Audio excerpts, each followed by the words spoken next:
Welcome to Texas History Lessons. This is lesson number 2, where we take a look at the land that makes up Texas. I'm going to start with a couple of questions. What is Texas? Or why is Texas Texas? What is a Texan? These are questions that are going to go on and on. A trick question. I don't think I'm going to be able to answer those questions in this lesson. I think it's going to be an ongoing thing to think about. For me, Texas is home.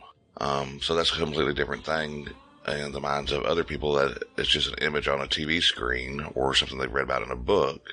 But the land that makes up the state of Texas is one of transition. It's a meeting point of 3 great regions: the Atlantic Gulf Coast, the Great Plains, and the Rocky Mountains. They all kind of converge here in Texas. To travel through the state of Texas is to constantly undergo a transition from one region to the next. And similarly, as we'll see, the history of Texas, just like the history of the United States, and I'd say the world, is also just one of constant transition, constant change, and a move towards something new. And I think that's something we'll also see when we go into future lessons. But what is Texas? Why is Texas what it is when you look at it on the map? There is no geographic or environmental theme that leads to the distinct border of what we now recognize on the maps. That iconic, weirdly, partly curvy on one side and hard lines on the other, that image of Texas that just pops out. But to understand what Texas is, we must first understand that Texas is not defined by a particular people or even the geography. Texas really, I'll put this out there, is an idea. And once established, Texans worked vigorously to protect and further define this idea. This effort, where the stereotypes and the mystique and the myth of Texas developed, took hold of the imaginations of people in Texas and around the world. And that is part of the reason of what made Texas Texas. It's people's thoughts, their actual effort that they put into it. And we'll get into this a little bit more when we sometimes talk about the earlier historians that actually had a mission to make Texas seem special. They did a really good job of it. At one point, let's just say, there was no Texas. And nothing within the modern day borders of the state that would have led someone to see a reason to unite the lands within the border as a place. Favorite quote, one of my favorite quotes is by Gary Snyder, a poet. He wrote, "The USA and its states and counties are arbitrary and inaccurate impositions on what is really here." But like many a 3-year-old is told, you get what you get and you don't pitch a fit. I mean, would it make more sense to maybe break things down? To back him up, historian Felipe Fernandez Armesto, in a wonderful little book called America's A Hemispheric History, wrote, "There are probably more secessionists, certainly more enthusiasts for states' rights in parts of the United States today than at any time since the Civil War. I have been amazed traveling in the United States at how state boundaries that look like arbitrary pencil strokes, easily erasable, often enclose a fierce and heartfelt sense of belonging. The extreme case is that of Texas, where an independent republic once flourished, where the Lone Star flag waves everywhere as a memento of uniqueness, and where, alone among the states of the Union, you can see people in what amounts to the state dress, Stetson and cowboy boots. No other state has quite so pronounced a proto-national culture, but you can see the beginnings of something similar growing up almost everywhere as states' histories get longer and whatever is distinctive is more prized." I love that quote. And here I am creating a lessons on Texas history, and the main point I want to bring up the quote for is because of his statement on the arbitrary pencil strokes of the state's boundaries, a point that I am trying to make clear myself. And I acknowledge that Texas exceptionalism has played a big role in creating this idea of Texas. I was just talking about it when the idea of people making Texas seem exceptional and promoting it as that has been a big part of Texan written history since the very beginning. I'm not a believer myself in exceptionalism. What I'm going to try to do is give a broader context, but beyond the arbitrary pencil strokes of Texas border. Texas author A.C. Green, to further the point, actually wrote a book that was released in 1998. Its title was Sketches from the 5 States of Texas. in which he dealt with the more reasonably bordered states that he could imagine, basing it on cultural factors, developmental factors, the way things were in the 90s when he wrote it, the past history being all taken in context, the economics of the different areas, and he came up with something that's fairly, for most Texans, would look at and seem reasonable. The state of East Texas, the South Texas, North Texas, Central Texas, and the state of West Texas. The least populous of those have been West Texas. North Texas and the coast and East Texas would have all fared out pretty well. But that's a wonderful little book, and I'll take a look at it on another lesson possibly. Now, had the Spanish and the Mexican idea of Texas, as they saw it as an area, carried on into Texas admission to the United States, the Lone Star State would have been much smaller and kind of more geographically practical and along the terms that A.C. Green was talking about. The inhabitable part of the land in the area that they actually could control would have been Texas. Had the rebellious Texans succeeded in carrying forward their idea of what Texas was when they agreed to forego their problematic republic and accept the open armed embrace as a state into the American Republic, the modern map would have looked far stranger than even it does today. The state would have been much, much larger, reaching way up towards Wyoming in these thin little lines past Colorado. But luckily, instead, the idea of Texas was cemented in the Compromise of 1850 when Texans agreed to drop their vast claims in exchange for the United States' assumption of the Republic of Texas' large debt. Hence, the geographic border of Texas was born. To put it simply, the Texas of Spain and Mexico would basically encompass the land of East Texas north of the Nueces River. You can kind of imagine a line of Austin and San Antonio, a little bit farther out maybe in the southwest of there, and then up towards the eastern border with Louisiana now, including the Gulf Coast, not including the Rio Grande. They did not consider the Rio Grande the southern border of Texas. But the Texas that we have is one that is essentially defined by hard, straight surveying lines in the west and northwest, the Panhandle region, and by following natural features in the southeast and north, along the Red River, the Sabine, and the Rio Grande. We will deal in more detail on how the borders of Texas changed over the years in another lesson. But what about the lands and waters within the iconically shaped state that we've had since 1850? First, let's talk about size. Texas is big. The idea that Texas is vast is without question, dropping from being the largest state in the United States when the gargantuan Alaska became a state in 1958. The border of the state is 3,800 miles long. It contains 267,338 square miles of rivers, plains, woodlands, basins, plateaus, canyons, deserts, rivers, prairies, and mountains. Now Texas has 254 counties. The Texas of 1836 had 23. Yes, they claimed a larger area, but there was no way they could actually enforce and control it. And as we'll see in later lessons, and what's the good of claiming something if you can't have access to its resources? The people that have it are the ones that really have it. The piece of paper is one thing. The ability to control that territory is another. So started out as 23 in 1836. Now we're growing to 254 counties. Should stay like that. Some have barely over 100 citizens, though, like Loving County out in West Texas. It has 134 citizens. Not much. But a lot of others, though, are urban areas flooded with inhabitants, like Harris County has 4.652 million residents. The smallest county is 149 square mile Rockwall County near Dallas. But then contrast that with Brewster County and its 6,192 square miles. 6,192 square mile county. Also in West Texas. Another example of how big the state of Texas is. The first state in the Union, Delaware, it would fit in Texas 108 times. The smallest state, Rhode Island, would fit in Texas 221 times. And now let's give a little nod of respect to Alaska, which replace Texas as the largest state. It's so large that only about 40% of it would fit in Texas. That's how big Alaska is. The distance from El Paso to Houston is about the same as El Paso to Los Angeles, California, or it is for Houston to get to Florida, to go from Houston to Florida. That's how broad Texas is. You go through several states in either direction to get to California or Florida. If Texas was still an independent republic, it would be the 39th largest country in the world.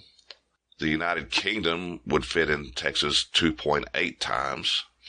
And you could also fit all of the Netherlands, Slovenia, Switzerland, Austria, Belgium, the Czech Republic, Slovakia, Luxembourg, Macedonia, and Hungary into Texas at once. All of them. Texas is also big now in population. California has nearly 40 million residents and it's in first place. Texas comes in second with almost 30 million. Now, one of the things was a lot of the imagery of Texas is rural and country and farmers and ranchers. Most of these people live in urban areas. Texas is a highly urbanized state, highly industrialized state. Most people live in an urban setting or suburban. But we'll get to that. We did have cowboys and farmers and things like that for a long time. Most people, but that was a long time of another transitional period that we'll look into later. Florida's third with 21 million. New York has 20 million. And Pennsylvania has 13 million. That's the ranking of population as it sits in 2020. Texas also has 3 of the largest cities in the top 10 of the United States. Houston, San Antonio, and Dallas are in the top 10. Austin's number 11, and Fort Worth is in 13. So that's 5 of the top 20 urban areas in the United States in terms of population. So that, again, reinforces the idea that we are very different from a lot of the things we've seen in media in the past. But let's get back to the land. Let's talk about rivers. If you follow the course of each of the top 10 Texas rivers based on length, and only in Texas, because many of them flow in other states or come from other states, you would be doing a canoe trip of 5,371 miles. They all drain to either the Mississippi River, the Rio Grande, or the Texas Gulf Coast, with mouths located in 7 major estuaries. The longest Texas river is the Rio Grande. 1,250 miles of it flow along the Texas border. It's 1,850 miles long total, going up into New Mexico. The second longest river is the Red River, 1,360 miles long, 680 miles which are in Texas also. The Brazos is third with a length of 1,280, 840 miles of it are in Texas. The Pecos out in West Texas is the 4th longest overall. Total, it's 926 miles, but most of it is really in New Mexico. Only a smaller part of it flows in Texas as it leads to the Rio Grande. Colorado River is the 5th, 862 total miles. 600 miles of it are in Texas. Canadian River is 6th, with 200 of its 760 miles being in Texas. The Trinity River, number 7, is 710 miles long and entirely in Texas. It's the longest Texas river with its entire drainage basin within the border. Number 8 is the Sabine. It's 360 miles in Texas, 550 miles total. The Neches River, number 9, is 416 miles entirely in Texas. And the Nueces River, which Mexico considered the southern border of Texas, is 315 miles long and entirely in Texas. And it also has the shortest river, the Comal River, of 3 miles. In addition to all of these, Texas has 3,700 named streams and another 5 major rivers with a total of 80,000 miles of waterways. In later lessons, we will look at many of these rivers and streams and their river valleys and the importance that they had in the development of the state as farmers and settlers moved up the river basins to live. Texas also has many beaches to offer: Mustang Beach, Stewart Beach, East Beach, Crystal Beach, Jamaica Beach near Houston and Galveston, Corpus Christi Beach, McGee Beach, and the famous or infamous South Padre Island, of course, which most people have probably heard of. Texas also has, this is something that surprised me, about 50 islands, most of them being very small. The big 2 are Galveston and Padre Island. Ward Island is off the shore of Corpus Christi. Matagorda Island is a sister to Galveston. And then Padre Island is also the world's longest barrier island. In the southwest part of the state, the Trans-Pecos region, there are 7 mountains that are greater than 8,000 feet in elevation above sea level. The Guadalupe Mountains were actually underwater about 265 million years ago and were part of a flourishing reef that stretched about 400 miles at the edge of a vanished sea. Here also is the northern reach of Mexico's Chihuahuan Desert. In East Texas, you can find its woodlands, the piney woods and big thicket. Then there is the Cross Timbers region that stretches from Oklahoma down towards Austin. Texas also has canyons, the most notable being the 120-mile-long Palo Duro Canyon, which was a favorite site for Comanche and the place of their final attempt to remain off the reservation. But these are all like isolated specifics. How does the state of Texas flow together where you'd actually just travel around it? You can't really generalize when it comes to describing the land of Texas. The closest you can get is say that it decreases in elevation north to south, and that rainfall increases from west to east. The overall land configuration tilts to the southeast, a fact evidenced by noticing how all the major rivers we just went through talking about, they all make their way towards the Gulf of Mexico or in that direction towards the Mississippi. Historian Walter Prescott Webb noted, despite how large the state is in size, it is, quote, but part of that long slope which descends from the foothills of the Rocky Mountains to the Mississippi and the Gulf. The land then tilts southeast. Several rivers flow southeasterly, like I just said, in almost parallel courses, the Red River forming the northern border, Rio Grande forming the southern. Between them flow the Sabine, Natchez, Trinity, Brazos, Guadalupe, San Antonio, and Nueces. And in the west runs the Pecos we've mentioned, a tributary of the Rio Grande and the desert region of the Trans-Pecos. And that's the order that they go from the Red River to the north, Sabine, Natchez, Trinity, Brazos, Guadalupe, San Antonio, and Nueces. Now, back to traveling through the state. We are fortunate today to have satellite imagery with which we can see the shift of physiographic changes just by looking at the map printed out. There are 4 major physiographic regions. Most sources will tell you the Gulf and Atlantic coastal plain, which was the heart of the Spanish settlement area, along with the interior lowlands. And then there's the Great Plains and the Basin and Range area, far west, Trans-Pecos region, Intermontane plateaus. But these can be broken down into more subdivisions with a little bit more precision. So let's start at the Gulf Coast at the mouth of the Rio Grande. Here you'd find yourself in the South Texas brush country, along with a much smaller area of coastal sandy plains just north of the Rio Grande and partially surrounded by the brush country. Moving up the coast, you reach the Gulf Coast prairies and marshes, running up the coast to the mouth of the Sabine River, which forms much of Texas' eastern border. Along the Gulf Coast, again, are going to be the major islands, Galveston Island and Padre Island, and some of the other islands we mentioned there in the Corpus Christi area and Galveston area. North of the coastal plain are the piney woods, 23.4 million acres of woodlands. Here, steamboats once traveled to Jefferson, Texas, making it an early center of commerce and a leading city for the state. A salt dome beneath Grand Saline is in that area that could supply the salt needs of the world for 20,000 years. And around Dangerfield, Texas, people dug iron ore from the Red Hills. And then later on, it's an area that oil discovery would provide a lot of wealth to a lot of people. Turn west from the piney woods, the big thicket area. Turn west and the land transitions to oak woods and prairies broken by big broad swaths of blackland prairies, rich farmland for several decades that reach down to Austin and the South Texas brush country. And here's where you're going to find cities of Fort Worth and Dallas and Denton and Sherman and on and on. In the north, near the Red River, the prairies are interrupted by another little woodland area called the Eastern and Western Cross Timbers.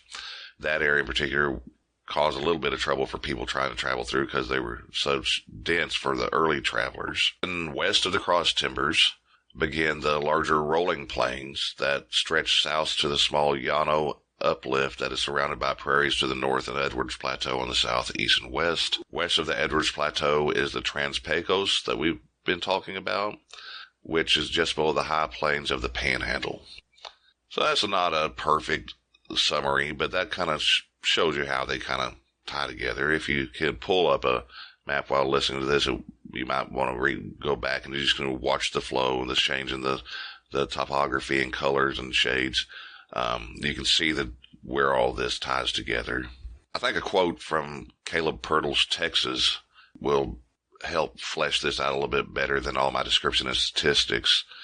So quote him, he said, "Texas is blessed and cursed with a diverse landscape. High plains, rolling prairies, thick forests, steep limestone hills, sun-blistered deserts, rich black farmlands, mysterious backwater swamps, and granite mountains born in the angry growl of volcanoes. West Texas is defiant, its prairies without end, its gardens full of thorns and mesquite, its mountains rising like lonely watchtowers in a haze of purple and midnight. East Texas is soft and gentle, a whisper in the pines, where isolated patches of tall timber have never been touched by the footprints of mankind. The Gulf Coast is carefree, not unlike the gulls that sail the winds of Padre. The valley is magic, the illusion of palms upon a wild horse desert. North Texas has a city's eye for big business, a cotton farmer's willingness to roll up his sleeves and go to work, regardless of what the job may be. And the heartland is sometimes regal and sometimes rowdy, but always a refuge in times both good and bad, as noble as the great oaks that stand tough within the hills. And each of these varied regions," this is me now again, the quote is over, "each of the many varied regions served as home to a variety of First Peoples, Native Americans, long before European contact with 1492. And we're going to talk about them very soon. So this is the land that is Texas, but did I really answer the question I started with? What is Texas? I have to say not really. I think it will be an answer revealed over several lessons as we cover thousands of years of history. We're going to see why Texas is from the decisions and acts that were made in the past. Also remember that this is just an introduction to future lessons on Texas and its land. I'll take a more detailed look at many areas of the state in the future. It's too big to really cover very well, even in this amount of time. I don't feel like it's very difficult to do. But what are the main points I want you to take away from this lesson? Texas is a large transitional zone between varied environments, and as we will later see, it is also a transitional zone between different Native American nations and cultures. Texas is large with many diverse physiographic regions with abundant resources. And the fact that Texas is so big raises another question to think about alongside what is Texas? And what does it mean to be Texans? Does size matter? Of course, this current situation makes the answer seem kind of silly. Texas is a very large political, populous, and economic power within the United States. But early on, we will see claiming a large territory and actually controlling it are very different things. The Spanish Empire was vast, and claimed much of North America and all of South and Central America, except for maybe small parts. And Texas was a small but important buffer zone in the big picture. Spain and Mexico after it ultimately failed to maintain much control over what they claimed. The Texians that established the Republic of Texas claimed a very large reach, but in reality it never really existed in practice much more than it was in the 1840s until the mid-1870s. Remember how many counties Texas now has? 254. Remember how many it started with? In 1836, the Republic was only 23. And in actual practical terms, that was Texas. They worked really hard to fill out and spread out as much as they could in the next couple of decades. But it was a small, lowly populated nation that claimed a vast territory. Now, the Comanche nation that arrived in the southern Great Plains in the early 1700s established a greater hold over a vaster territory than the Spanish, Mexicans, and early Texans were ever able to really enforce in the state boundaries. But hindsight is 20/20, as the old saying goes. And eventually it worked out for Texas, the state. But we will see that it was a long, drawn-out process for the Texans to get control over what they claimed. and what is now Texas. And we will see the bloody, often vicious, and cruel methods that it took. So that about wraps it up. In the next few lessons, we will take a look at prehistoric Texas and the arrival of the first Americans. I told you we're going to actually get to do some real-time traveling here very soon.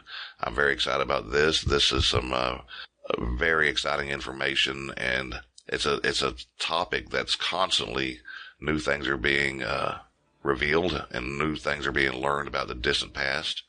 A lot has happened in the last couple of decades as far as what we now know compared to 20, 30, 40 years ago. Then we're going to look at the first peoples that were living here in these regions of Texas when the Spanish arrived.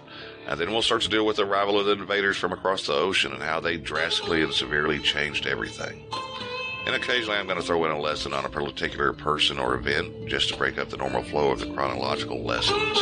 But that's kind of where we're headed here. Thanks for listening. We'll see you next time.